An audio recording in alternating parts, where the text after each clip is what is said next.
నా కొరకే బలి అయినావు నా ప్రభువా రక్తాన్ని చిందించావు ప్రజలకు మోక్షాన్ని ఇచ్చావు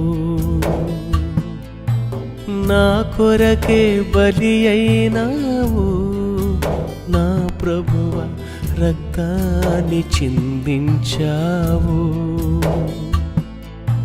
ప్రజలకు మోక్షాన్ని ఇచ్చావు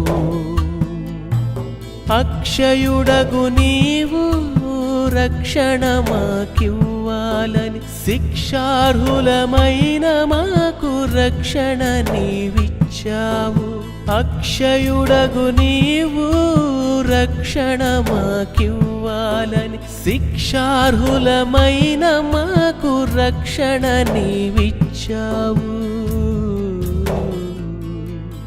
నా కొరకే బలి అయినావు నా ప్రభువా రక్తాన్ని చిందించావు ప్రజలకు మోక్షాన్ని ఇచ్చావు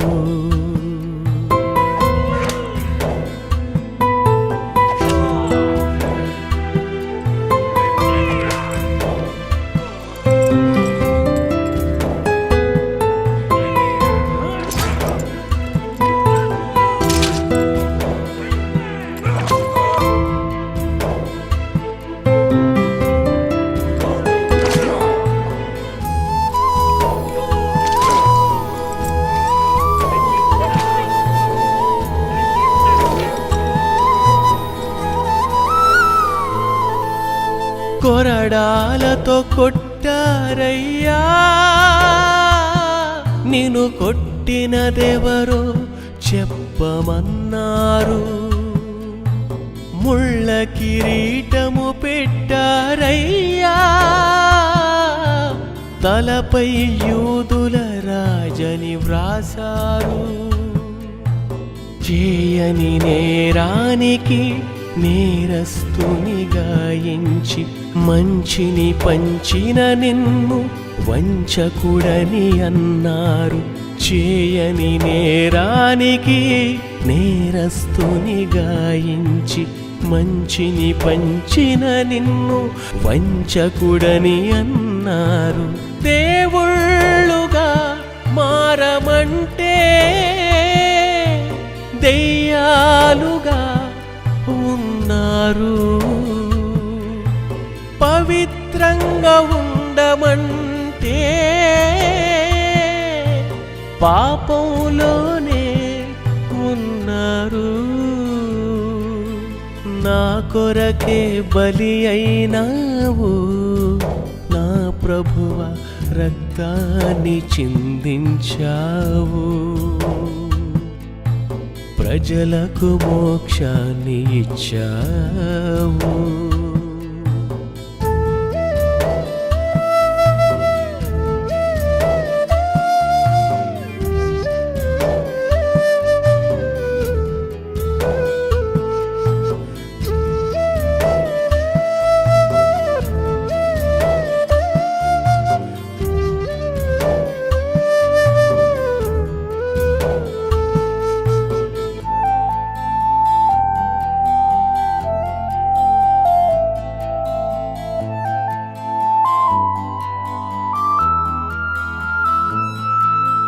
ముఖముపై ఉమ్మేశారయ్యా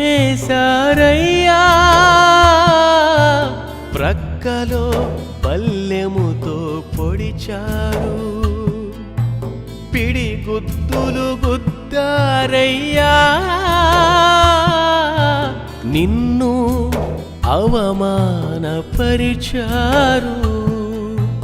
అరచేతులలో మేకులు అరికాళ్లలో మేకులు అందరి ముందు సిలువకు వేసి నిన్ను హతమార్చిన అరచేతులలో మేకులు అరికాళ్లలో మేకులు అందరి ముందు సిలువకు వేసి నిన్ను హతమార్చిన మూడవ దినమున లేచి దేవుడవని తెలిపినావు. ఆత్మకు మరణం లేదని రుజువులతోనే చూపినావు. నా కొరకే బలి అయినావు, నా ప్రభువా రక్తాన్ని చిందించావు. ప్రజలకు మోక్షాన్ని ఇచ్చావు. నా కొరకే బలి అయినావు, నా ప్రభువా రక్తాన్ని చిందించావు. ప్రజలకు మోక్షాన్ని ఇచ్చావు. అక్షయుడగు నీవు రక్షణ మాకివ్వాలని శిక్షార్హులమైన మాకు రక్షణ నీవిచ్చావు. అక్షయుడగు నీవు రక్షణ మాకివ్వాలని శిక్షార్హులమైన మాకు రక్షణ నీవిచ్చావు. నా కొరకే బలి అయినావు, నా ప్రభువా రక్తాన్ని చిందించావు. ప్రజలకు మోక్షాన్ని ఇచ్చావు.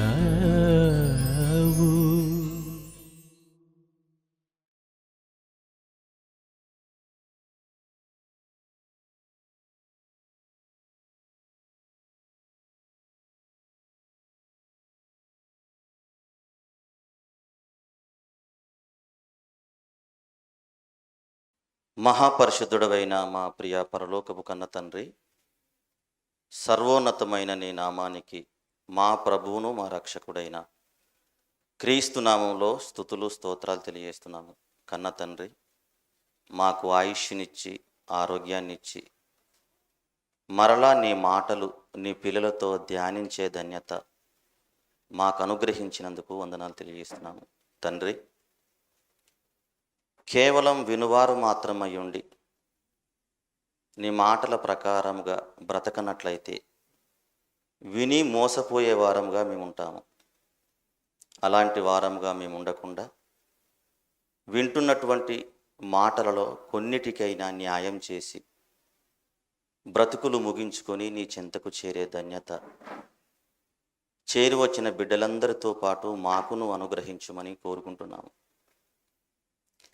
సత్యముగా బ్రతకవలసినటువంటి క్రైస్తవులు, నీతిగా జీవించవలసినటువంటి నీ బిడ్డలు తండ్రి, నీ కొరకు బ్రతకకపోతే అందులో అర్థం లేదని బైబిల్ గ్రంథంలో భక్తుల ద్వారా మాకు వినిపించిన విధానాన్ని బట్టి వందనాలు. తండ్రి, వింటున్నటువంటి మాటలు పాటించే వారంగా మేము ఉండుటకు కృప చూపుమని. దేవా, నీ పిల్లల హృదయాలను విప్పి చెప్పబడుతున్న మాటలు హృదయంలోకి చేర్చుకునే మంచి మనస్సు చేరి వచ్చినటువంటి నీ పిల్లలందరికీ ప్రసాదించమని అర్జిస్తూ క్రీస్తు పేరట ఈ ప్రార్థనా మనవులు నీకు సమర్పించి అడిగి వేడుకుంటున్నాము కన్న తండ్రి, ఆమేన్. ప్రభునందు దేవుని వల్లారా, యేసు బోధలో ఆశలున్నాయా?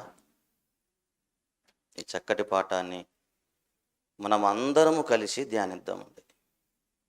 నేను ఎప్పటికీ చెబుతుంటున్నాను, ఇక్కడ చెప్పేవాళ్ళు గొప్పవాళ్ళు కాదు, అక్కడ కూర్చొని వింటున్నటువంటి మీరు తక్కువ వాళ్ళేమీ కాదు.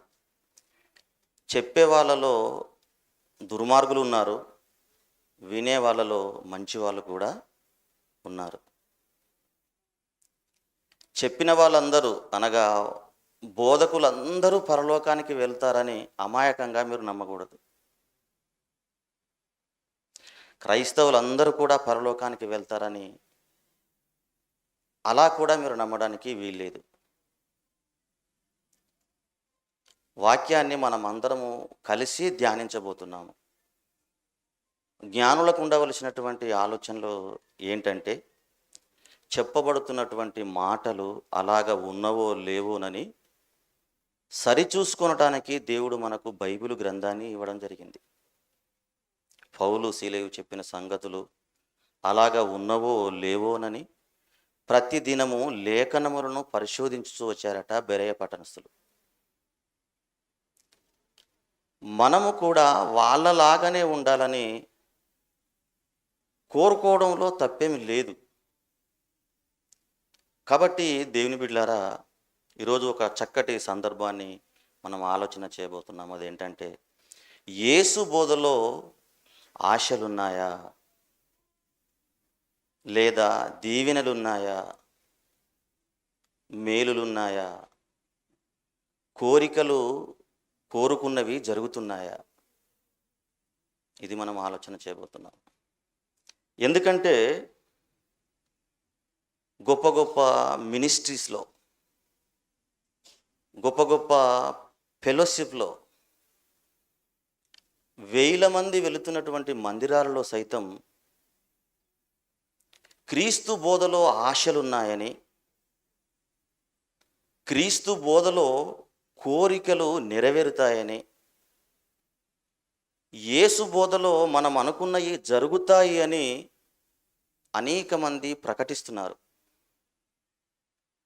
వాళ్ళని విమర్శించడానికి నేను ఈ మాటలు మాట్లాడడం లేదు, కానీ యేసు చెప్పినటువంటి సత్యం ఏందో గ్రహించాలని మాటలు చెబుతున్నాను.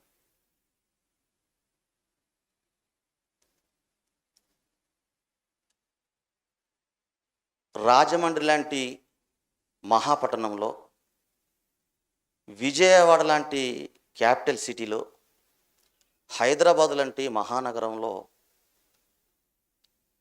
దిగ్గజ పేరుగాంచినటువంటి పెద్ద పెద్ద బోధకులు సైతం, పిల్లలు కాకుండా మీరున్నారా, దేవుడు మిమ్మల్ని దీవిస్తాడు, మీకు పిల్లలు కలుగుతారు, రండి మా ప్రార్థనా మందిరానికి. ఉన్నత విద్యను అభ్యసించి నిరుద్యోగులుగా ఉన్నారా, మా మందిరానికి రండి, మేము ప్రార్థనలు చేస్తాము, మీకు ఉద్యోగాలు లభిస్తాయని మాట్లాడుతున్నారు. ఇప్పటి వరకు అబ్బాయి కోసం వెయిట్ చేసి చేసి చేసి అలసిపోయి ఉన్నారా? దేవుడు నీతో మాట్లాడబోతున్నాడు, మా మందిరానికి రండి, దేవుడు నీకు చక్కటి భర్తనిస్తాడు. అమ్మాయి కోసం ఎంతగానో ప్రార్థన చేశావా? చక్కటి అమ్మాయి, గుణవంతురాలైనటువంటి స్త్రీకు మీకు లభించాలంటే మా ప్రార్థనా మందిరానికి రండి, మీకు దేవుడు చక్కటి భార్యనిస్తాడు. ఆర్థిక సమస్యలతో అలమటించిపోతున్నారా? మీరు చేసేటువంటి వ్యాపారాలన్నీ కూడా విఫలమవుతున్నావా? మీరు చేస్తున్నటువంటి ఏవైనా మీ దారిద్ర్యాన్ని అధిగమించలేకపోతున్నాయా? అయితే మా మందిరానికి రండి, దేవుడు మీకు మేలులు చేస్తాడు, ఈవులు అనుగ్రహిస్తాడు, దీవెనలు ఇస్తాడు, ఆశీర్వాదాలు అనుగ్రహిస్తారని మాట్లాడుతున్నారు దేవుని బిడ్డలారా. అయితే వారు చెబుతున్నవి అన్నీ నిజమా? అయితే యేసుక్రీస్తు బోధలో ఈ ఆశలు ఉన్నాయా?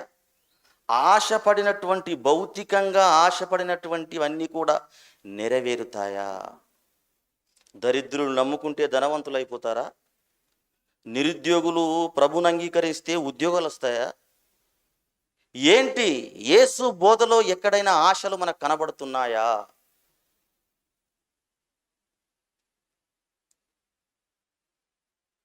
ఎందుకు ఆశలు లేవండి? ధర్మశాస్త్రంలో ద్వితీయోపదేశ కాండం 28వ అధ్యాయంలో ఆ వచనాలన్నిటిలో కూడా యెహోవాను నమ్ముకుంటే ప్రతి ఆశీర్వాదం నీకు వస్తుందని చెబుతున్నాడు కదా. ఆయన చెప్పినటువంటి సిద్ధాంతాలను, ఆయన చెప్పినటువంటి మాటలను, ఆయన చెప్పినటువంటి వాక్యాన్ని, ఆయన నియమించినటువంటి నియమ నిబంధనలను, ఆయన చెప్పినటువంటి ఆజ్ఞలను పాటించిన ప్రతి ఒక్కరూ పొందుతారు అని ఆ ధర్మశాస్త్రంలో వ్రాయబడింది కదా అని మీరు అనొచ్చు. నిజమే, ధర్మశాస్త్ర గ్రంథంలో వ్రాయబడి ఉన్నది. అది ఎప్పటి వరకు, ఎక్కడి వరకు అని మనం ఆలోచిస్తే దేవుని బిడ్డలారా, క్రీస్తు ప్రసంగించడానికి ముందు మాత్రమే. దివి నుండి భూమికి దిగి వచ్చినటువంటి యేసు మాట్లాడడానికి ముందు మాత్రమే జరిగినవని ప్రతి ఒక్క క్రైస్తవుడు గుర్తించాలి. ఇంతకు ధర్మశాస్త్రంలో ఏమి చెబుతుంది? మోషే గారు ఇజ్రాయేళ్లకు ఎలాంటి మాటలు రాయించాడు అని మనం ఆలోచిస్తే ద్వితీయోపదేశకాండం 28వ అధ్యాయము 1-2 వచనాలను మనం చూసుకొని ముందుకు వెళ్దాం. దయచేసి క్లుప్తంగా, ఏమాత్రం మీరు అందరూ కంగారు పడకుండా సమయాన్ని సద్వినియోగం చేసుకునే దేవుని పిల్లలుగా మీరు ఉండాలని మనస్ఫూర్తిగా నేను కోరుకుంటున్నాను. నీవు అనగా ఇజ్రాయేలీయులైనటువంటి నీవు నీ దేవుడైన యెహోవా మాట శ్రద్ధగా విని నేడు నేను నీకు ఆజ్ఞాపించుచున్న ఆయన ఆజ్ఞలన్నిటినీ అనుసరించి అంటే వాటిని పాటించి వాటి ప్రకారముగా బ్రతికినట్లయితే నీ దేవుడైన యెహోవా భూమి మీదనున్న సమస్త జనముల కంటే నిన్ను హెచ్చించును. సమస్త జనముల కంటే అన్యులుగా ఉన్నారు కదా, ప్రతిమలకు నమస్కారం చేసేవాళ్ళు ఉన్నారు కదా, లోకంలో ఎన్నో దేశాలలో ప్రభును అంగీకరించినటువంటి యెహోవాను అంగీకరించినటువంటి మోషే కాలంలో ఉన్నారు కదా, వాళ్ళందరికంటే ఓ ఇజ్రాయేలు దేవుడు చెప్పినటువంటి ఆజ్ఞలన్నిటినీ మీరు పాటించినట్లయితే ఈ దీవెనలు, ఈ ఆశీర్వాదాలు, ఈ మేలులు, నువ్వు కోరుకున్నటువంటి కోరికలు, నువ్వు ఆశిస్తున్నటువంటి ఆశయాలన్నీ కూడా జరిగి తీరుతాయని మాట్లాడుతున్నాడండి. ఏంటంటే 3వ వచనం,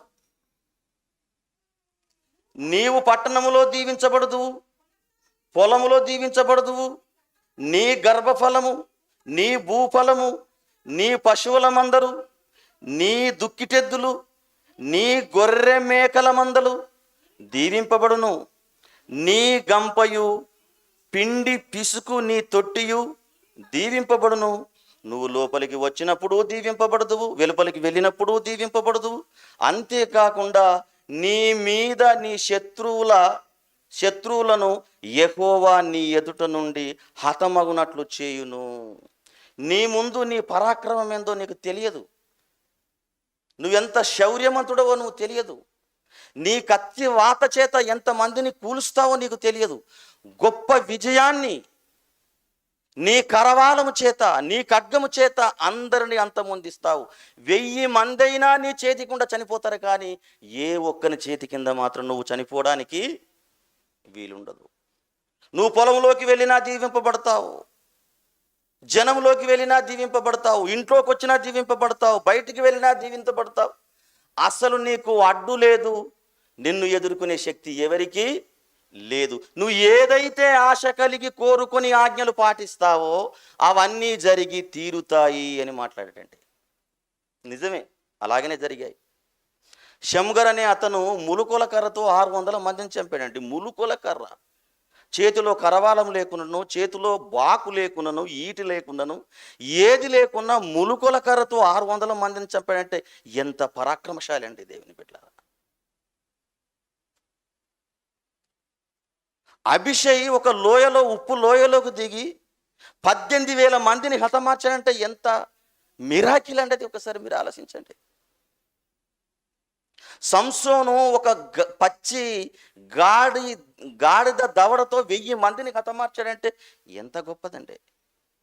దావీదు కాలంలో ఆయనకున్నటువంటి ధనము కానీ బంగారం కానీ లెక్కించ సఖ్యము కానిది. సొలొమోను మందిరాన్ని నిర్మించినప్పుడు గొప్పగా ఆశీర్వదింపబడ్డాడు. తన మనస్సులో ఏది కోరుకున్నాడో అది జరిగి తీరింది, ఏది ఆశపడ్డాడో అది నెరవేరి తీరింది. ఇక అబ్రహాము, ఇస్సాకు, యాకోబుల గురించి మీకు తెలియంది ఏమీ లేదు.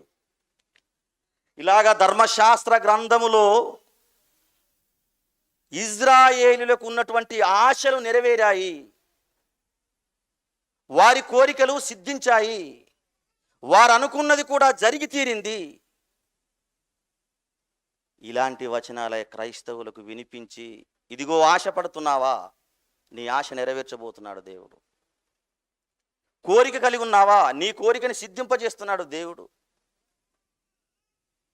నీకు ఏ ఆశ కావాలని కోరుకుంటున్నావో, భార్య లేని వారికి భార్యలు, భర్త లేని వారికి భర్తలు, పిల్లలు లేని వారికి పిల్లలు, ధనము లేని వారికి ధనము, ఉద్యోగం లేని వారికి ఉద్యోగం, ఈ ఆశలన్నీ నెరవేరాలంటే ప్రభుని అంగీకరించండి అని మాట్లాడుతున్నాడండి.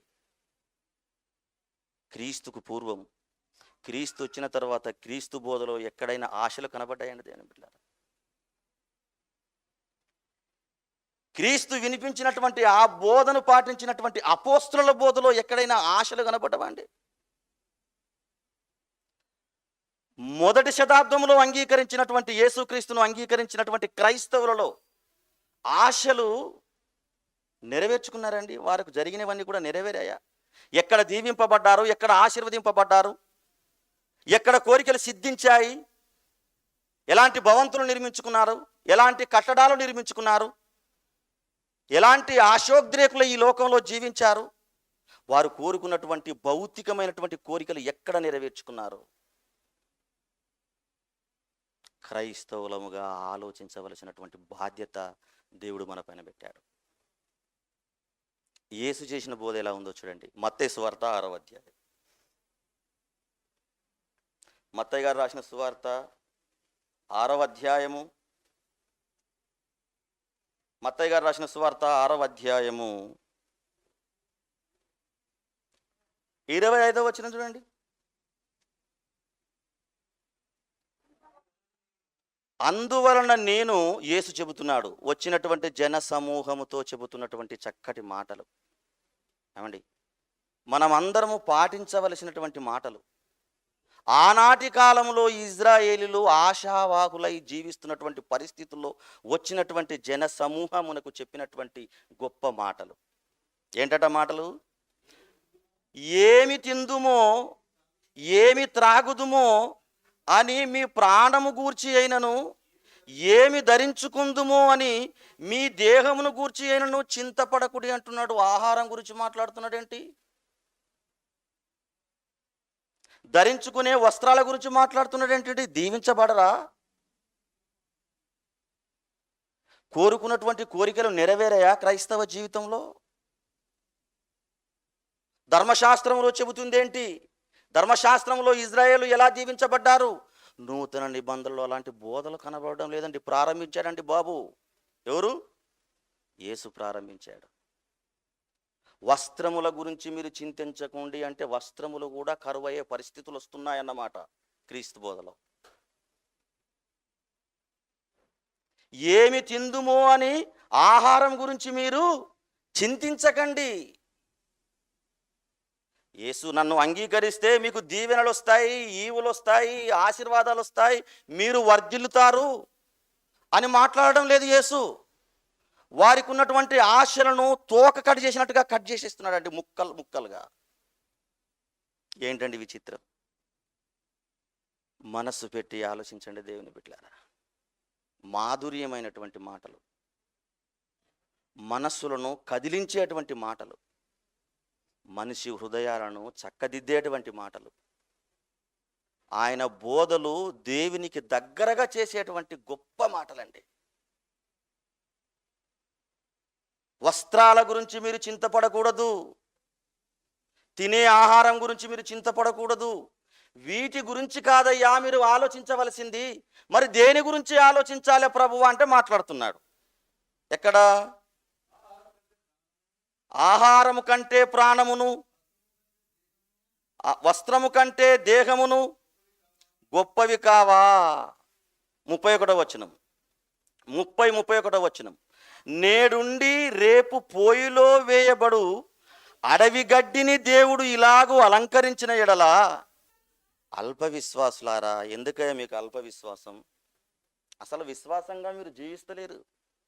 ప్రభుని ఎందుకు నమ్ముకున్నామంటే ఏదో ఒక భౌతికమైనటువంటి కోరికను ఉచ్చరించి ఆశీర్వాదాల కోసం ఆలోచిస్తున్నారే కానీ శరీరానికి సంబంధించినటువంటి ఆశలు నెరవేరాలన్న ఆశతో ప్రభు నమ్ముకుంటున్నారు కానీ నమ్ముకోవాల్సింది వాటి గురించి కాదు అని మాట్లాడుతున్నారండి. మరలా చూడండి ఆ మాట. 31వ వచనం. కాబట్టి ఏమి తిందుమో ఏమి త్రాగుదుమో ఏమి ధరించుకుందుమో అని చింతింపకుడి, అన్యజనులు వీటన్నిటి విషయంలో ఆలోచిస్తారు. అన్యజనులు ఆలోచిస్తారయ్యా. మీరు ప్రభువును ఎందుకు అంగీకరించారు? అన్యజనులకు ఉన్నటువంటి ఆలోచనలు ఏంటి? బైక్ పైన వెళ్తున్నవాడు కారు కావాలని కోరుకుంటాడు. కారులో వెళ్తున్నవాడు ఫ్లైట్లో వెళ్ళాలనుకుంటాడు. 1,00,000 రూపాయలకు వృద్ధి చెందినవాడు 1,00,00,000 రూపాయలకు అభివృద్ధి చెందాలని ఆశపడతాడు. పెంకుటిల్లో జీవించేవాడు భవంతిలో నేను బస చేయాలని ఆశపడతాడు. వారిలాగా అన్యజనులాగా మీరెందుకు ఈ భౌతికమైనటువంటి విషయాలలో ప్రభువును అంగీకరించాలన్న ఆలోచనలు ఎందుకు? మీరు చేయవలసింది ఏంటంటే 32వ వచనం, ఇవన్నీ మీకు కావాలనని పరలోకపు తండ్రికి తెలియను, కాబట్టి మీరు ఆయన రాజ్యమును నీతిని మొదట వెతుకుడి, అప్పుడు అవన్నీ మీకు. వస్త్రాలు కావాలన్నా వస్త్రాలు ఇస్తాడు, మీకు ఆహారం కావాలన్నా ఆహారం ఇస్తాడు. అంతేకాని మీరు అనుకున్నట్టుగా 1,00,00,000 రూపాయలు నీకు ఇయ్యడు దేవుడు. పిల్లలు కాకపోతే పిల్లలు ఇయ్యడు దేవుడు. అంటే ఇవ్వడు అని ఖండితంగా చెప్తలేనండి. ప్రార్థన చేస్తే పిల్లలు ఇస్తాడు, మంచి భర్త వస్తుంది. కానీ నీ ఆశలో ఇది ఉండకూడదు. ఈ భౌతికమైనటువంటి ఈవులు, కోరికలు, దీవెనలు కావాలన్న ఉద్దేశంతో మీ ప్రభు నమ్ముకోకూడదు. వస్త్రాల గురించి ఎందుకు ఆలోచిస్తున్నారు? రాజ్యం గురించి ఆలోచించండి. లేఖనముల ప్రకారంగా క్రీస్తు మరణించాడు. లేఖనముల ప్రకారంగా యేసుక్రీస్తు 3వ దినమున తిరిగి లేచాడు. మనిషికి మరో జీవితం ఉంది. ఆ జీవితం కొరకు ప్రభును అంగీకరించడని ప్రకటన చేయుడి. అప్పుడు తినడానికి దేవుడు మీకు ఆహారం ఇస్తాడు, వేసుకోవడానికి దేవుడు వస్త్రాలను ఇస్తాడు. రాజ్యం కొరకు కష్టపడండి అయ్యా. ఏమండి, ఆశలు ఇవ్వా యేసుక్రీస్తు బోధలో? ఎక్కడున్నాయో నాకు చెప్పండి. మత్తయి సువార్త 1వ అధ్యాయం 1వ వచనం నుండి ప్రకటన గ్రంథం చివరి అధ్యాయం చివరి వచనం వరకు ఎక్కడ ఆశల గురించి మాట్లాడారో యేసుక్రీస్తు నుండి, ఏమండి, మొదటి శతాబ్దంలో ఉన్నటువంటి క్రైస్తవులందరూ ఎక్కడ ఆశల గురించి మాట్లాడారో చెప్పండి. ఏమండి, అంటే వారికి ఉన్నటువంటి కోరికలను ఎలా ఏమండి సెన్సార్లో ఎలాగైతే కట్ చేసుకుంటూ వెళ్తారో అలాగా వాళ్ళ హృదయ ఘోష, వాళ్ళ హృదయంలో ఉన్నటువంటి కోరికలను ఆయన ఎలా కట్ చేస్తున్నాడో చూడండి. దేవుని బిడ్డలారా, యేసు బోధలో ఎక్కడ మనకు ఆశలు కనబడవు. ఒకే ఒక ఆశ ఆయన బోధలో మనకు కనబడుతుంది. అది ఏంటి అని మనం ఆలోచిస్తే భూ సంబంధమైనటువంటి ఆశ కాదండి, శరీర సంబంధమైనటువంటి ఆశ కాదండి, ఈ లోకానికి సంబంధించినటువంటి ఆశ గురించి ఎక్కడ కూడా ఆలోచన చేయలే. ఒకే ఒక ఆశ, మీరు మరణించిన తర్వాత సర్వోన్నతుడైనటువంటి దేవుని యొద్దకు వెళ్తారు. మనిషికి మరణించిన తర్వాత మరో జీవితం ఉంది, మరో బ్రతుకుంది. పునరుత్థానుడివై నువ్వు నిత్య జీవానికి పొందుకోవాలంటే ఈ లోకంలో ఆయన చెప్పిన మాటల ప్రకారంగా జీవించండి. గోధుమ గింజ చచ్చితేనే కానీ బ్రతికింపబడదు కదా.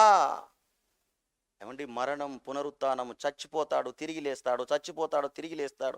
ఈ లోకంలో అశాశ్వతమైనటువంటి ఈ జీవిత కాలంలో ఆయన ఉద్దేశాల ప్రకారంగా జీవిస్తే గొప్ప వరం వస్తుంది. అది పరలోక రూపంలో మాట్లాడుతున్నాడు అండి దేవుని బిడ్డలారా.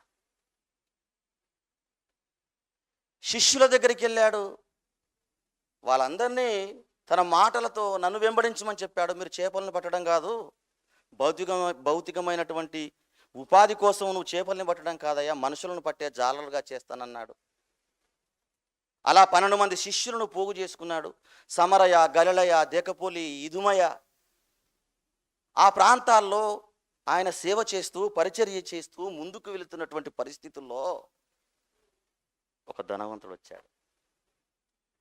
ఆయన దగ్గరికి వచ్చేమన్నాడు, అయ్యా, నువ్వు మాట్లాడే మాటలు మా గుండెలను తన్నుతున్నాయి, నువ్వు చెప్పే ఆ బోధలు మా హృదయమును గుచ్చుతున్నాయి. నిజంగా మనిషి మరణించక ముందే నువ్వు చెప్పినటువంటి మాటలను పాటించకపోతే వాడు నిత్య జీవానికి వెళ్ళడన్న విషయం మాకు క్లుప్తంగా అర్థమవుతుంది. అయితే నిత్య జీవానికి వెళ్ళాలంటే నేను ఏం చెయ్యాలయ్యా అని మాట్లాడాడండి. 10 ఆజ్ఞలు చెప్పాడు. అదంతా వివరించడం మనకు సమయము లేదు. ఇదిగో ఈ 10 ఆజ్ఞలను పాటించు, తప్పకుండా నువ్వు వెళ్ళడానికి అవకాశం, మార్కులు సాధిస్తావని చెప్పాడు. నేను చిన్నతనం నుండి ఇవన్నీ నేను చేస్తూనే ఉన్నాను అని మాట్లాడాడు. ఇంకా చెయ్యి, నువ్వు దేవుడు నిన్ను ఆశీర్వదిస్తాడు. ఇప్పుడు 10 కోట్లు ఉన్నాయా, ఇంకా నీకు లక్షల కోట్లు ఇస్తాడని మాట్లాడలేదండి యేసు. ఏమని మాట్లాడాడు? నీకు కలిగినదంతా వెళ్ళి అమ్మేసి ఆ డబ్బుతో, ఎంతోమంది బీదలు ఉన్నారు కదా, ఆకలితో అలమటించిపోయేటువంటి బీదలు ఉన్నారు కదా,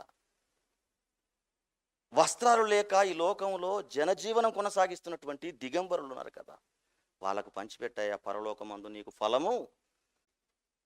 ఇదేంటి యేసు చెబుతున్నటువంటి బోధేంటి? క్రీస్తుకు పూర్వం ఉన్నటువంటి ఆశలేంటి? యేసు చెబుతున్నటువంటి ఆశయం ఏంటి? అలాగైతే ఎవడు యేసుక్రీస్తును అంగీకరిస్తాడు, ఆయన చెప్పిన మాటల ప్రకారంగా ఎవడు జీవిస్తాడు, జీవించిన ప్రకారంగా ఎవడు బ్రతుకుతాడు, బ్రతికిన వారికే పరలోకం అంటే క్రీస్తుని ఎవడు అంగీకరిస్తాడని ఆశ్చర్యపోయి యేసుక్రీస్తు దగ్గరికి వస్తాడు. అయ్యా, ఇది మరీ కఠినమైన మాట, ఎవడు రక్షణలోకి వస్తాడు ఇలా మాట్లాడితే అని మాట్లాడినప్పుడు ఏసేమంటాడంటే, దేవునిలా మారిపోవాలన్నమాట ఒక క్రైస్తవుడు.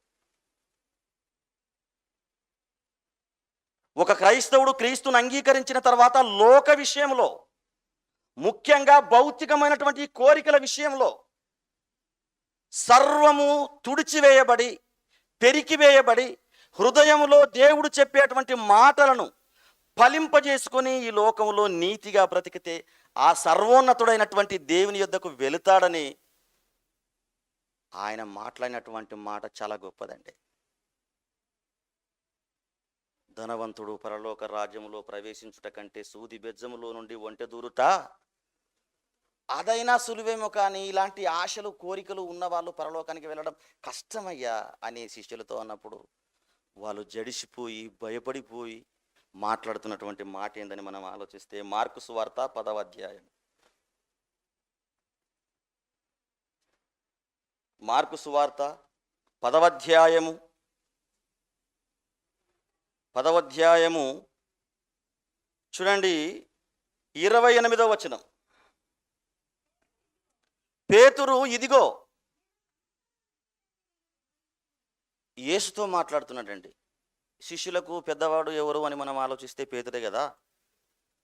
అయ్యా, ఇంత కఠినంగా మాట్లాడుతున్నావు, నీ బోధలో ఆశలు లేకుండా మాట్లాడుతున్నావు, కనీసం ఆశ చూపించన్నా మాట్లాడితే నమ్ముకుంటారేమో అని మాట్లాడితే, ఆయన చెప్పిన మాటకు ఇది దేవుళ్ళకు మాత్రము సాధ్యమే కానీ మనుషులకు అసాధ్యం అని చెప్పినప్పుడు, మేము సమస్తమును విడిచిపెట్టి నిన్ను వెంబడిస్తున్నాం కదా ప్రభు, మాకు ఏమి లేదా? మాకు ఈ లోకంలో ఏమి లేదా? దాదాపుగా 3.5 సంవత్సరాలు మా పిల్లల్ని విడిచిపెట్టాము, మా భార్యల్ని విడిచిపెట్టాము, మేము బ్రతకడానికి చేసుకున్నటువంటి వ్యాపారాలను వదిలిపెట్టాము, నిన్ను మాత్రమే వెంబడిస్తున్నాము, కనీసం మాకైనా ఏమైనా దొరుకుతుందా అడగగానే తను ఏమన్నాడు? దొరుకుతుంది. ఏంటది? హింసలు దొరుకుతాయి మీకు ఈ లోకంలో. మీకు ఈ లోకంలో హింసలు దొరుకుతాయి. మీరు భార్యలను పోగొట్టుకున్నారా? భార్యలను విడిచిపెట్టి చాలా సంవత్సరాలు అవుతుందా? భార్యలను కలవకుండానే చనిపోతారా? Very good. పిల్లల్ని ఇప్పటి వరకు మీరు కలవలేదా? కలవకుండానే ఈ లోకంలో తనువు చాలించి వెళ్ళిపోతారా? Very good. వీళ్ళు అడిగినటువంటి ప్రశ్నకు ఆయన ఇచ్చేటువంటి సమాధానం ఎలా ఉందో చూడండి. మీరు నాతో తిరుగుతున్నారు కదా, తప్పకుండా నేను చనిపోయిన తర్వాత మీరు దీర్ఘాయుషులై మీ పిల్లా పాపలతో సుఖ సంతోషాలతో సకల సౌకర్యాలతో ఎల్లకాలము జీవిస్తారు, గొప్పగా జీవిస్తారు. ముఖేష్ అంబానీలని మాట్లాడలేదండి.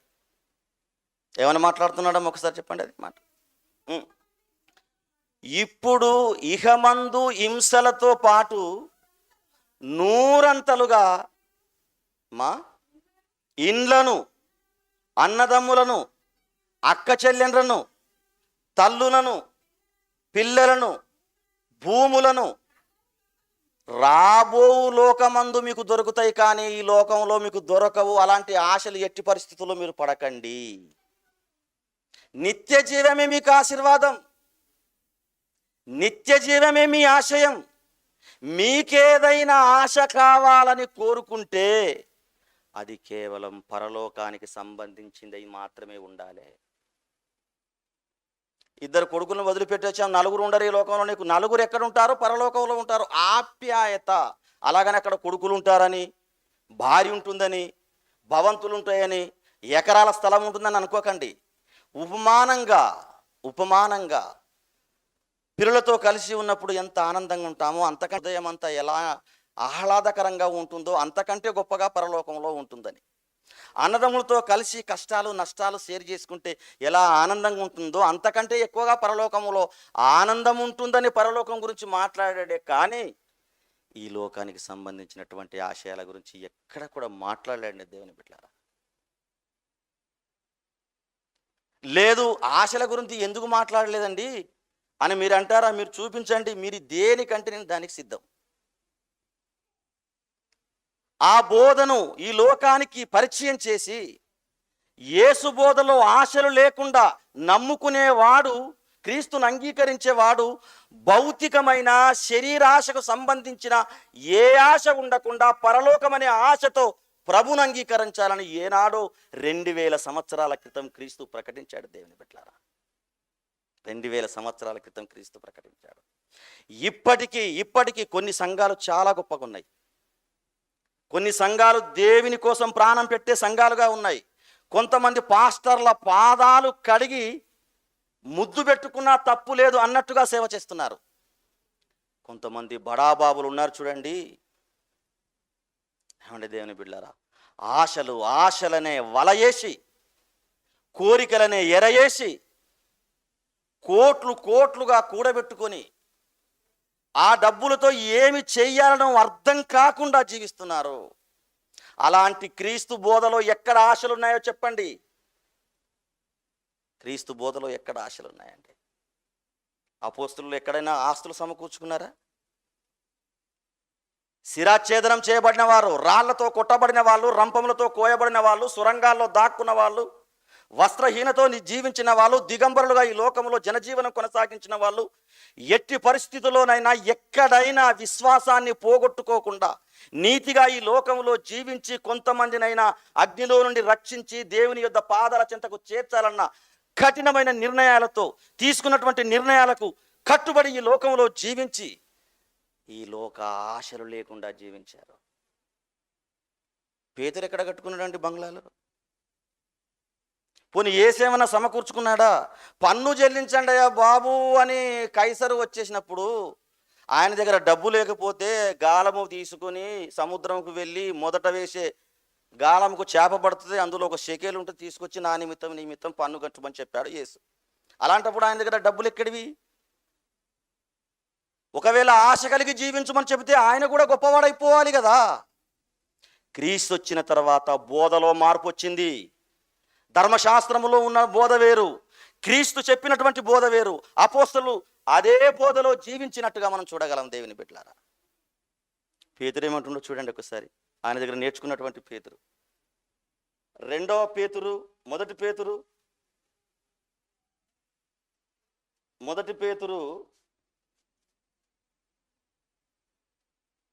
మొదటి అధ్యాయము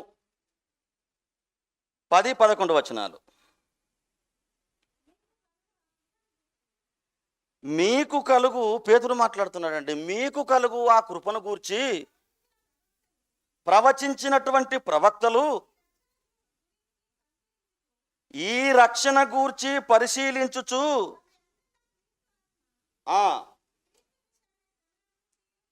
క్రీస్తు విషయమై, మొదటి పేతురు 4వ అధ్యాయం అమ్మా, మొదటి పేతురు 4వ అధ్యాయము 2వ వచనం మొదటి నుండి, క్రీస్తు శరీరమందు శ్రమపడెను గనుక మీరును అట్టి మనసు ఆయుధముగా ధరించుకునుడి. క్రీస్తు ఏం చేశాడట? శ్రమపడ్డాడట. దీవెనలు పొందుకోలేదు, ఆశీర్వాదం పొందుకోలేదు, కోరికలు నెరవేర్చుకోలేదు. క్రీస్తు శరీరమందు శ్రమపడ్డాడు కదా, మీరును ఆయనకున్నటువంటి మనస్సునే ఆయుధముగా ధరించుకునుడి. మీకు భౌతికమైనటువంటి ఆశలు వస్తాయి అనుకోకండి, మీకు వచ్చేదంతా శ్రమ. శరీర విషయములో శ్రమపడిన వాడు శరీరమందు జీవించు మిగిలిన కాలము ఇక మీదట మనుజాశలను అంటే మనుషుల ప్లస్ ఆశలు, మనుషుల ప్లస్ ఆశలు, మనుజాశలు. మనుషులకుండే ఆశలను బట్టి మీరు ప్రవర్తింపకూడదు. యేసుక్రీస్తు శరీరమందు ఎట్లా శ్రమపడ్డాడో మీరు కూడా క్రీస్తులో నిలిచిన వాళ్ళైతే, క్రీస్తు చెప్పిన మాటల ప్రకారంగా బ్రతికిన వారైతే ఆయన శ్రమ పడినట్లుగానే మీరు శ్రమపడాలి. అంతేకాని మనుషులకు ఉన్నటువంటి ఆశల ప్రకారంగా మీరు ఆశలు కలిగి ఉండకూడదు. మనుషులకు ఎలాంటి ఆశలు ఉంటాయండి? పక్కనున్న వాడికంటే గొప్పవాడు కావాలనుకుంటాడు, కనబడ్డదల్లా నాకే కావాలనుకుంటాడు. శరీరాశ, నేత్రాశ, జీవబుడంబం అన్నాడు శిష్యుడైనటువంటి యోహాను. ఇవన్నీ లోకంలో ఉన్నటువంటి క్రైస్తవేతరులకు, క్రీస్తును అంగీకరించినటువంటి మనుషులకు ఉండేటువంటి ఆశలు, ఆశల ప్రకారంగా మీరు నడవకండి దయచేసి. ప్రభు నమ్ముకుంటే ఇది దొరుకుతుందని ఆశతో మీరు ప్రభు నమ్ముకోకండి. మీరు నమ్ముకునేదల్లా, మీకుండవలసినటువంటి కోరికల్లా, మీరు కోరుకునేటువంటి ఆ కోరిక ఒక్కటే, పరలోకానికి వెళ్ళాలి, దేవునికి ఇష్టానుసారంగా నడుచుకోవాలి. పేతురు ఎలా క్రీస్తు బోధన ఫాలో అయ్యాడు చూడండి. పేతురు బిల్డింగ్లు కట్టుకోలేదు, ఎక్కడ కూడా గొప్పగా భౌతికంగా సమకూర్చుకున్నట్టుగా మనకు కనబడదండి. యేసుక్రీస్తు బోధలో ఆశలు లేవు, పేతురు బోధలో ఆశలు లేవు, అపోస్తుల బోధలో కూడా ఆశలు లేవు. శిష్యుడైనటువంటి యోహాను ఏం మాట్లాడుతున్నాడు చూడండి. మొదటి యోహాను 2వ అధ్యాయము 15వ వచనం. ఈ లోకములో ఉన్న వాటినైనను దయచేసి ఓ క్రైస్తవ ప్రపంచమా, క్రైస్తవులారా, క్రీస్తును అంగీకరించి క్రీస్తులా జీవించాలని ఆశపడుతున్నటువంటి, సత్యానికి సంబంధించినటువంటి నీతిమంతులైనటువంటి క్రైస్తవులారా, ఈ లోకమునైనను ఈ లోకములో ఉన్న వాటినైనను దయచేసి ప్రేమించకండి. ఇది క్రీస్తుని ఎరగని వాళ్ళు ప్రేమించేటువంటి లోకం, క్రీస్తు ఎరగని వాళ్ళు ఆశించేటువంటి లోకం. లోకంలో ఉన్నదంతా శరీరాశ. శరీరాశ అంటే శరీరానికి ఏదైతే కావాలనుకుంటుందో అది కావాలని కోరుకుంటుందట శరీరాశ. నేత్రాశ, కనబడదల్లా నాకే దక్కాలన్న ఆశ. జీవబుడంబము, ఎక్కడున్నా నేనే గొప్పవాడను, నన్నే మేధావి అనుకోవాలి, నాకే పెత్తనం ఇవ్వాలి, నేనే ఒక గొప్పవానిగా ఉండాలి, నన్నే ఆయన చాలా గొప్పవాడు అనాలి. ఇది జీవబుడంబం. ఇదంతా లోకాశ అన్నారండి. శరీరాశ, నేత్రాశ, లోకాశ. ఇవి అన్యజనులు పక్కడ ఉన్నాడండి. పద్మాసు ద్వీపంలో ఆయనకు ఆశీర్వాదాలు లేవా? ఆయన యెరూషలేములో పెద్ద 7 అంతస్తుల భవంతి కట్టుకోరాదా? ఏమండి, దిగంబరులుగా శిరాచ్ఛేదనం చేయబడినటువంటి గొప్ప బలవంతులుగా, రాళ్లతో కొట్టబడి చంపబడినటువంటి, చరిత్రలో నిలిచిపోయే సువర్ణాక్షరాలతో లిఖించబడినటువంటి గొప్ప భక్తులుగా ఎవరో సంపాదించుకున్నారండి ఆస్తులు. మీరు ఆలోచించండి దేవుని బిడ్డలారా. ఈ లోకంలో ఉన్న ఆశలు ఎలాంటివంట? నేత్రాశ, శరీరాశ, జీవబుడంబము. క్రింద ఏమని మాట్లాడుతున్నాడమ్మా? ఇవి తండ్రి వలన పుట్టినవి కావు, ఇవి తండ్రి వలన పుట్టినవి కావు. దయచేసి ఓ క్రైస్తవ ప్రపంచమా, వీటి కొరకు మీరు ప్రాకులాడకండి, వీటి కోసం క్రీస్తుని అంగీకరించకండి. ఇక పౌలు విషయానికి వచ్చినట్లయితే ఇంటర్నేషనల్ స్పీకర్ అండి. ఆయన దాదాపుగా ఇటలీ నుండి అరేబియా వరకు 600 మైళ్ళు 1వ దఫ, 2వ దఫ, 3వ దఫలో పూర్తి చేసుకుని వాక్యాన్ని ప్రకటించి సర్వ సమాజానికి క్రీస్తు మరణం పునరుత్థాన్ని అర్థం చేయించి, మనిషికి మరణించిన తర్వాత మరో జీవితం ఉంది, మరో బ్రతుకుంది, ఆ బ్రతుకు కోసమే ప్రభువును అంగీకరించాలని గొంతు చిచ్చుకొని అరిచి అనేక మందిని దైవత్వంలోకి రప్పించినటువంటి లెజెండ్ ఎవరు? పౌలండి. ఆయన మాట్లాడుతూ పునరుత్థానం గురించి మాట్లాడుతున్నాడు, నరకం గురించి మాట్లాడుతున్నాడు. పునరుత్థానం లేదని మీరు ఎందుకు అనుకుంటున్నారు? పునరుత్థానమే లేకపోతే మేము పరిచర్య చేసి కూడా వేస్ట్ అంటున్నాడు. పునరుత్థానము లేకపోతే యేసుక్రీస్తు తిరిగి లేవలేదు. యేసుక్రీస్తు తిరిగి లేకపోతే మేము చెప్పిన ఈ యొక్క సువార్త కూడా అబద్ధమే. ఎందుకయ్యా క్రీస్తును నమ్ముకుంటే ఏదో ఈ భౌతికమైనటువంటి కోరికలు నెరవేర్తాయని మీరు ఆశపడుతున్నారు? ఇదిగో ప్రభువును అంగీకరించడం ఈ జీవిత కాలం మట్టుకే. యేసుక్రీస్తును అంగీకరిస్తే మనుషులందరికంటే దౌర్భాగ్యులై ఉంటారు. 1 కొరింథీయులకు రాసిన పత్రిక 15వ అధ్యాయము 19వ వచనం చూడండి దయచేసి ఒకసారి. 1 కొరింథీయులకు రాసిన పత్రిక 15వ అధ్యాయము 19వ వచనం చూడండి. ఈ జీవిత కాలం మట్టుకే. ఈ జీవిత కాలం అంటే ఈ జీవితం ఉన్నది. ఈ జీవితాన్ని ముగించుకున్నటువంటి మరో జీవితం కూడా ఉన్నది. మరో జీవితం కోసం ప్రభుని అంగీకరించాల, కానీ ఈ జీవిత కాలం మట్టుకే మీరు క్రీస్తును అంగీకరించకూడదు. నేను కూడా ఈ జీవిత కాలం మట్టుకే క్రీస్తును అంగీకరించలేదు అని మాట్లాడుతున్నాడండి పౌలు. అంటే పౌలు గారు యేసుక్రీస్తును అంగీకరించింది ఈ జీవిత కాలం మట్టుకు కాదు. ఒకవేళ అయితే ఆయనకున్నటువంటి ఆ యొక్క ఉన్నదంతా పెంటగా ఎంచుకోవాల్సిన అవసరతే, ఉన్నదంతా అమ్మి దేవుని కోసం ఇవ్వవలసిన అవసరత. పౌలు గారు నువ్వు ఎందుకు నమ్ముకున్నావయ్యా యేసునంటే ఆయన ఏమో చెబుతున్నాడో తెలుసా? అయ్యా, ఈ లోకంలో ఆశలు నెరవేర్చుకోవడానికి నేను ప్రభు నమ్ముకోలేదు. గొప్పగా ఆశీర్వదింపబడడానికి నేను అంగీకరించలేదు ప్రభుని. ఇదిగో నాకు ఇప్పటి వరకు పెళ్లి కాలేదు కదా, మంచి భార్య దొరుకుతుందని నేను ప్రభుని అంగీకరించలేదు. నాకున్న ధనము రెట్టింపు చేసుకోవాలని ప్రభుని అంగీకరించలేదు. నేను నమ్ముకున్నది ఒకే ఒకటి ఆశించి, ఆ ఆశ పరలోకానికి వెళ్ళాలని, మనిషి మరణించిన తర్వాత నిత్య జీవితం ఉందని ఆ ప్రభుని అంగీకరించాను. అందుకొరకే నాకున్న సమస్తము పెంటగా ఎంచుకున్నాను. పెంటగా ఎంచుకున్నట్టే పెంటలో ఏమి దొరుకుతుందండి? బంగారం, వజ్రాలు, వైడూర్యాలు, సిరి సంపదలు. 2000 రూపాయలు నా నోట్ల కాగితాలు దొరుకుతాయండి పెంటలో? చెత్త చెదారము, డస్ట్ ఉంటుంది అంతే అందులో. ఆయనకున్నదంతా కూడా క్రీస్తు నిమిత్తం ఏం చేశాడట? పెంటగా ఉన్నదే పెంటగా ఎంచుకున్నటువంటి పౌలు గారు, మీరు కూడా నాలాగనే ఉండాలి. మీరు ఈ జీవిత కాలం మట్టుకే యేసుక్రీస్తును అంగీకరించకండి దయచేసి అని మాట్లాడుతారు. ఒకవేళ అలాంటి ఆశలతో, అలాంటి కోరికలతో, అలాంటి భావజాలంతో, అలాంటి ఉద్దేశాలతో, అలాంటి ఆశయాలతో మీరు ప్రభువుని అంగీకరిస్తే, ప్రభువుని అంగీకరించని మనుషులు లోకంలో ఉంటారు కదా, దుర్మార్గులైన వాళ్ళు, నరహంతకులు, దుర్మార్గులు, వ్యభిచారులు, దుర్మార్గులు, మతోన్మాదులు, దుర్మార్గులు, మోసం చేసేవాళ్ళు, దుర్మార్గులు. లోకంలో ఎంతోమంది దుర్మార్గులు ఉంటారు కదా.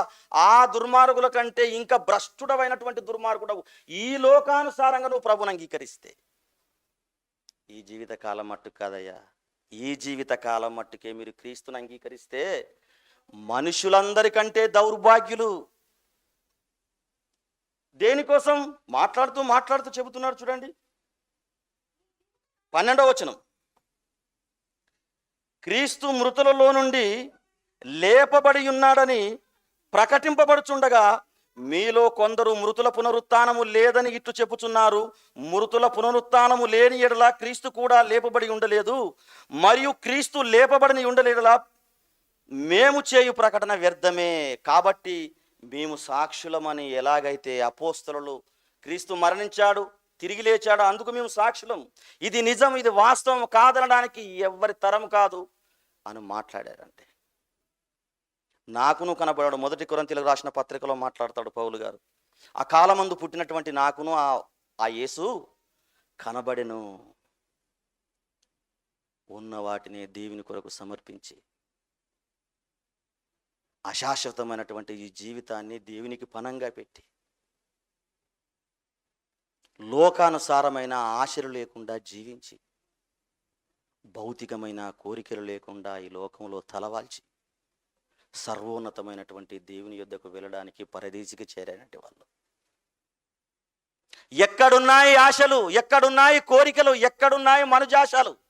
క్రైస్తవులకు ఇలాంటి ఎరవేసి, ఇలాంటి వల వేసి లాగడము, దానిలో వాళ్ళు బయటికి వెళ్లకుండా ఆ ఒరలో పడిపోయి కొట్టుమిట్టాడుతూ ఆ ఎరకు పడిపోయి బయటపడినటువంటి చేపల వెళ్ళకిల్లా పడుతూ జీవిస్తున్నటువంటి క్రైస్తవులు ఎంతోమంది అభాగ్యులు ఉన్నారండి దేవుని బిడ్డలారా.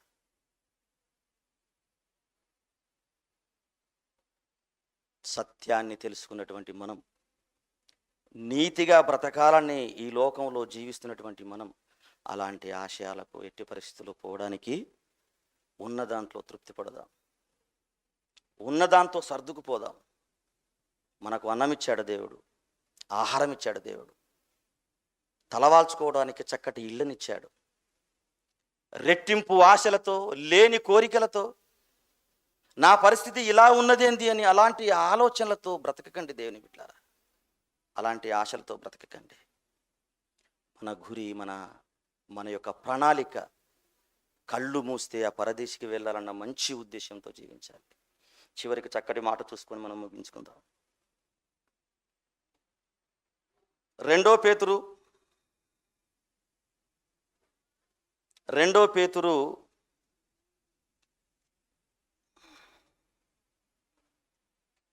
చూడండి, 3వ అధ్యాయము 11, 12 వచనాలు.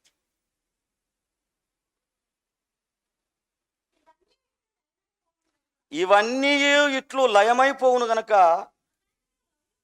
ఆకాశము రవులుకొని లయమైపోవునట్టియు పంచభూతములు మిక్కటమైన మహావేంద్రముతో కరిగిపోవునట్టియు దేవుని రాకడ కొరకు మీరు కనిపెట్టుచు ఆశతో ఆపేక్షించుచు, దేవుని రాకడ కొరకు మీరు ఆశ కలిగి ఉండాలి. సెమినార్లు, మీటింగులు జరిగిన ప్రతిసారి సత్యమైన మాటలు వినాలన్న ఆశ ఉండాలి. సాధ్యమైతే కొందరిని రక్షించడానికి నేను పుట్టానని ఆశపడాలి. ఒకరిని విశ్వాసంలో నిలపడానికి ఆశపడాలి. కానీ తొలగిపోయేటట్టుగా మనం ప్రవర్తించకూడదు. అది క్రైస్తవుల లక్షణం కాదు. నీకు సాధ్యమైతే ఆ దేవుని మాటలు నీ హృదయములో ఫలిస్తే, ఇన్ని సంవత్సరాలుగా నువ్వు ప్రభును అంగీకరిస్తే, అయ్యా నీకు చెప్పడమే చేత కాకపోతే కనీసం నీ ద్వారా ఒక విశ్వాసిని అపవిత్రతకు గురి చేయకు. సాధ్యమైతే మొక్కకు నీళ్లు పూసి చెట్టుగా మార్చడానికి ప్రయత్నం చేయి. మనం ఎన్ని ఆశలు పడ్డా, ఎన్ని కోరికలతో జీవించినా, ఎంతగా వృద్ధి చెందాలనుకున్నా, ఎంతో ఎంతో ఎంతో ఈ లోకంలో గొప్పవాళ్ళం అవుదామనుకున్నా, వ్రేలాడుతున్నటువంటి ఈ భూమి మీదనే సమకూర్చుకున్నామన్న విషయాన్ని మనం అర్థం చేసుకోవాలి. కోట్లు విరేలాడుతున్నటువంటి భూమిపైనే, సిరి సంపదలు వ్రేలాడుతున్నటువంటి ఈ భూమిపైనే, ఆస్తి అంతస్తులు వేలాడుతున్నటువంటి ఈ భూమిపైనే, ఆశలు వ్రేలాడుతున్నటువంటి భూమిపైనే ఎప్పుడూ ఒకసారి వ్రేలాడది తెగిపోక తప్పదు. తెగిపోయే సమయం వస్తుంది. అప్పుడే పంచభూతములు మిక్కడమైన వేంద్రముతో లయమైపోవును, భూమి దాని కృత్యములు కాలిపోవును. కాబట్టి ఇలాంటి ఆశలు మీరు కోరుకునక ఒకటే ఆశ కలిగి మీరు ఉండండి. ఏంటి ఆశ? ఆ దేవుని దినము రాకడ కొరకు కనిపెట్టుచు దానిని ఆశతో ఆపేక్షించుడి. పరిశుద్ధమైన ప్రవర్తన, భక్తి, ఎంతో జాగ్రత్త కలిగి, ఎంతో జాగ్రత్త. నువ్వు ఎలా ప్రవర్తిస్తున్నావు, ఎలా జీవిస్తున్నావు, నీ ఆలోచనలేంటివి, నీ కోరికలేంటి, నీ ఆశయాలేంటి, నీ భక్తి జీవితం ఏంటి? దేవుడు మెచ్చుకునే విధంగా నువ్వు జీవిస్తున్నావా? ఆ దేవుడు సంతోషపడే విధంగా నువ్వు ప్రవర్తిస్తున్నావా? నీ హృదయంలో ఉన్నటువంటి ఆశలు ఎలాంటివి? దయచేసి గమనించుకోండి, గుర్తించుకోండి. ఒకే ఒక ఆశ, క్రీస్తు రాబోతున్నాడు. ఆయన వచ్చినప్పుడు నా ఆత్మను ఆయనకు అప్పగించుకోవాలి. ఆయనతో పాటు నేను పరలోకానికి వెళ్ళాలి. లేదా క్రీస్తు రావడం ఆలస్యం అవుతుందా? మనమైనా పోతాము. మనం పోయేటప్పుడైనా నీతిగా బ్రతికి సత్యాన్ని ప్రకటించినటువంటి ఆ సత్యం ప్రకారంగా జీవిస్తూ నలుగురికి మనమే రోల్ మోడల్గా నిలిచి ప్రాణాలు వదిలిపెట్టి ఆ పరలోకానికి వెళ్ళాలని మనస్ఫూర్తిగా కోరుకుంటూ నా ప్రసంగాన్ని ముగిస్తున్నాను.